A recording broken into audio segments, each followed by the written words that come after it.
This man is an internet myth that originated in September of 2009 on a website named thisman.org.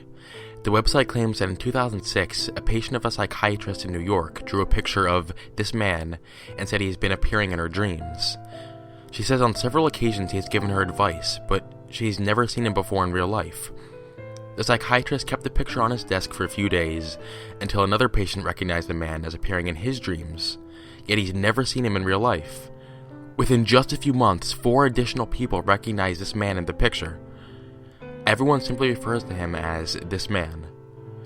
The website claims that from 2006 until today, there have been at least 2,000 people who have all claimed to see this man in their dreams.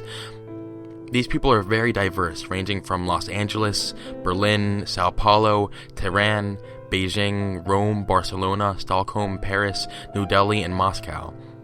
Apparently, the website was created to further research into why this man has been appearing in so many people's dreams. So, have you seen this man? The dreams that this man appears in have been reported to be both nightmares and good dreams. Here are 3 examples of dreams that people have allegedly shared. I've had this recurrent dream for some years now. A tall, dark man shows me a picture and asks me if I can recognize my father in it. The man in the picture is this man I've never seen before, and he looks nothing like my dad. Nevertheless, I inexplicably answer I do not recognize my father. At this point, I usually wake up feeling very peaceful. Other times, the dream continues, and I'm standing before my father's grave. I place some flowers on the ground, and I realize the photograph on the tombstone is missing. Another dream goes, I fell in love with this man from the very first time I saw him in my dream. Even though if I think about it, I must admit he's really ugly, and yet each and every time he sweeps me off my feet with his romantic gestures and sweet words. He buys me flowers, jewelry, he takes me out to dinner or to the beach to watch the sunset. And another dream was, I dreamt of this man when I was in 10th grade. He hasn't been in any recurring dreams, just one very memorable and terrifying dream. In my dream, I was stuck in a room sitting on a stool.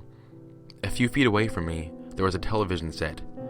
I was visited by 2 men. I've never seen them before, not this man, and they both attacked me. I woke up covered in sweat and tears and I was screaming. I somehow fell asleep again, and then I found myself back in the room. I started screaming and crying. Then this man showed up on the screen. I begged him not to harm me. He didn't change his blank expression or speak. He slit my throat and then I woke up. I suppose he led me out of the nightmare, but I couldn't stop thinking about him for weeks. I still have some of the sketches I drew of him. I know it's kinda weird. The website has listed several theories for why this man appears in so many people's dreams. The theories they list are the archetype theory, the religious theory, the dream server theory, the dream imitation theory, and the daytime recognition theory. Now, I want to point out this whole phenomenon is indeed a hoax, and I will explain why in a minute. But the closest this comes to the truth is with the dream imitation theory and the daytime recognition theory. The dream imitation theory states that this phenomenon has arisen casually and has progressively developed by imitation. Basically, when people are exposed to this phenomenon, they become so deeply impressed that they start seeing this man in their dreams.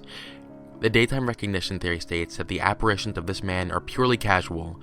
Normally, we don't remember precisely the faces we see in our dreams. The image of this man would thus be an instrument which, in the subject's waking life, facilitates recognition of an undefined image. I'm sure you've heard of this man before, as it was really popular at one time. There's even several creepypastas written about it, but in case you haven't heard of this, now you have a sufficient amount of knowledge about what this is. So I think it's time I debunk this now.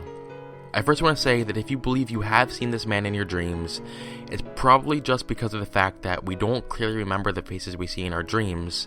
So if you're seeing a picture of this man and being asked if you've seen him in a dream before, then you might just be subconsciously substituting the picture for the face you saw in your dream, which is very similar to what the daytime recognition theory states. And if you have seen this man before in your dreams after hearing about all of this, then that's obviously just because the whole thing was still in your mind even after going to sleep. Now, about the backstory given to the myth, there is an issue with it. In the backstory, it says a woman drew a picture of this man and gave it to her psychiatrist. Apparently, the psychiatrist left it on his desk, which is supposedly how the other patient recognized it. This doesn't make any sense because everything we share with the psychiatrist, for the most part, should be kept confidential. So I honestly doubt after receiving a picture from a patient, the psychiatrist would just leave it on his desk for all his other patients to see. That just doesn't make any sense. And if that wasn't enough, you should also know the website was created by a marketing strategist named Andrea Natella. Interestingly enough, she also runs an advertising agency called Guerrilla Marketing, which creates hoaxes and designs weird art projects. The This Man website was acquired by a horror movie company to promote their upcoming film named This Man, which was supposed to be directed by Brian Pertino. The film must not have been finished since I really can't find out anything about it except for from the IMDb page. So that's really all it ever was, a clever marketing technique. Thanks for watching, and I will see you on the flip side.